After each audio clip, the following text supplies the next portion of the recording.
This is a question every startup founder grapples with.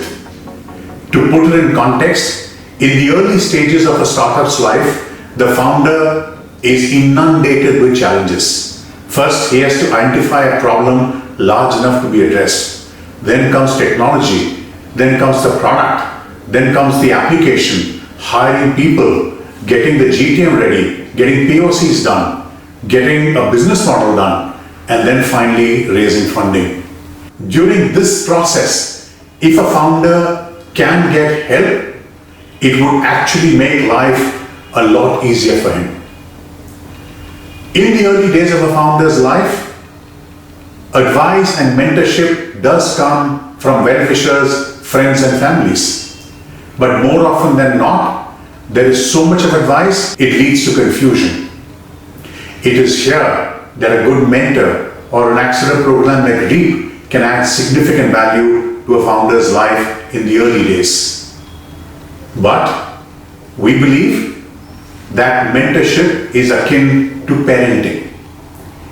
The only interest a parent has is the success of his or her child. And every action of the parent goes towards making the child's dream a success.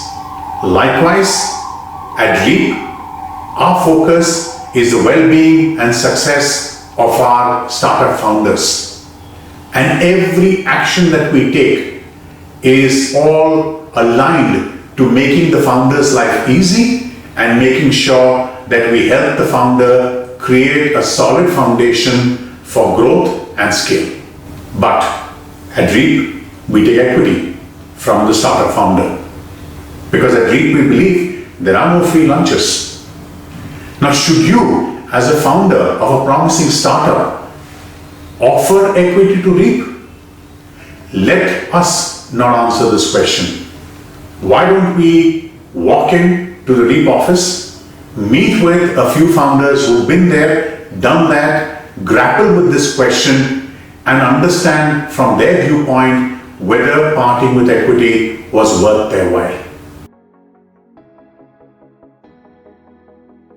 Like every founder, the startup is their baby. And when we were discussing joining Brigade REAP, the biggest problem was, should I part with that amount of equity for mentorship? I was very skeptical at initial meetings that we had with them. But I was always very clear that the problem we're solving is a large problem. And we need industry expertise to really understand what the real problems are on the ground and how can we build a product that lasts longer. So we took the plunge, we took the leap of faith with Brigade REAP, and they really helped us focus on the real problems. The real problems were, first of all, understand who your customer is, understand who's the decision maker in that business, who can give you some time and listen to you and also tell you what the real problem is. And then once you've done all of this exercise, then start building the product. And that's precisely what we've done at Clairco. We built the business from scratch at Brigade REAP itself. Now we're growing at 35% month on month. We're managing clean air at around 2 million square feet pan India. And this has been a great ride. And we're moving ahead very fast. Now that I look back, was it worth it? Was parting with that equity worth the mentorship that they've given us? The mentorship from the business angle, from the product angle, from the legal side, from the finance side. Was it worth it? I am glad that we took the call. I hope you too.